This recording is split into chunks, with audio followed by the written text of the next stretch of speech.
Hi guys, welcome to my channel. ఈరోజు మన ఛానల్లో స్వీట్ గవ్వలు ఎలా చేయాలో మీకు చూపించబోతున్నాను. ఈ గవ్వలు కరకరలాడుతూ రావాలంటే ఎలాంటి టిప్స్ యూజ్ చేయాలో మీరు ఈ వీడియోలో చూడబోతున్నారు. గవ్వల కోసం ముందుగా ఒక బౌల్లో అరకిలో మైదా పిండిని తీసుకొని దానిలో అర స్పూన్ ఉప్పు, 1 స్పూన్ చక్కెర, 4 స్పూన్ల కరిగించుకున్న నెయ్యి వేడిగా ఉన్నప్పుడే వేసుకోవాలి. ఈ నెయ్యి పిండికి పట్టేలా బాగా కలిపిన తర్వాత తగినంత వాటర్ వేసుకొని చపాతీ పిండిలా కలుపుకోవాలి. పిండిని ఇలా రెడీ చేసుకున్న తర్వాత మూత పెట్టి 10 నిమిషాల పాటు పక్కన పెట్టుకోవాలి. 10 నిమిషాల తర్వాత ఈ పిండి నుండి కొంచెం కొంచెం పిండిని తీసుకొని చిన్న చిన్న ఉండలుగా చేసుకోవాలి. ఇప్పుడు గవ్వల చెక్కను తీసుకొని దానిపైన కొంచెం పొడి పిండిని చల్లుకొని మనం చేసుకున్న ఉండను దీనిపై ఉంచి బొటనవేలితో ప్రెస్ చేస్తూ కిందికి వస్తే ఇలా గవ్వలు రెడీ అవుతాయి.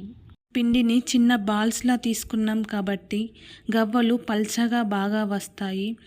అదే బాల్స్ పెద్దవి అయితే గవ్వలు మందంగా వచ్చి ఆయిల్లో వేసినప్పుడు సరిగ్గా ఫ్రై అవ్వక క్రంచీగా ఉండవు. గవ్వల చెక్క లేకపోతే స్టీల్ ఫోర్క్తోనైనా చేసుకోవచ్చు. ఇలా అన్నీ చేసుకున్న తర్వాత స్టవ్ పైన డీప్ ఫ్రైకి సరిపడా ఆయిల్ వేసి మనం చేసుకున్న గవ్వలు ఈ ఆయిల్లో వేయాలి. వేసేటప్పుడు ఫ్లేమ్ని హై ఫ్లేమ్లో పెట్టుకోవాలి. గవ్వలు పైకి తేలిన తర్వాత మీడియం ఫ్లేమ్లో ఉంచుకొని ఫ్రై చేసుకోవాలి. మంటను హై ఫ్లేమ్లో పెట్టుకొని ఫ్రై చేస్తే పైకి మాడిపోతాయి, లోపల పచ్చిగానే ఉంటాయి. ఈ గవ్వలు గోల్డెన్ బ్రౌన్ కలర్ వచ్చిన తర్వాత తీసి పక్కన పెట్టుకొని ఇదే విధంగా మిగిలిన గవ్వలను కూడా ఫ్రై చేసుకోవాలి. ఇప్పుడు పాకం రెడీ చేసుకోవాలి. పాకం కోసం ఒక బౌల్లో 100 గ్రాముల చక్కెర, అరకప్పు వాటర్ వేసుకోవాలి. ఇక్కడ అరకిలో మైదా పిండికి 100 గ్రాముల చక్కెర తీసుకుంటున్నాను.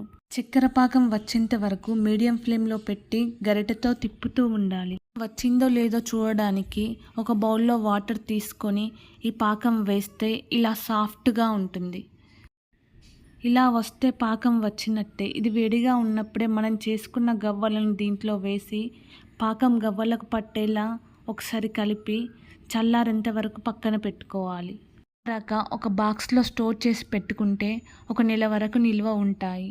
ఈ టిప్స్ ఫాలో అవుతూ మీరు గవ్వలు చేస్తే గవ్వలు కరకరలాడుతూ చాలా బాగా వస్తాయి. చక్కెర బదులు బెల్లం యూజ్ చేసి కూడా ఈ గవ్వలను తయారు చేసుకోవచ్చు. మీకు ఈ వీడియో నచ్చినట్లయితే లైక్ చేసి షేర్ చేసి మన ఛానల్ని సబ్స్క్రైబ్ చేయండి.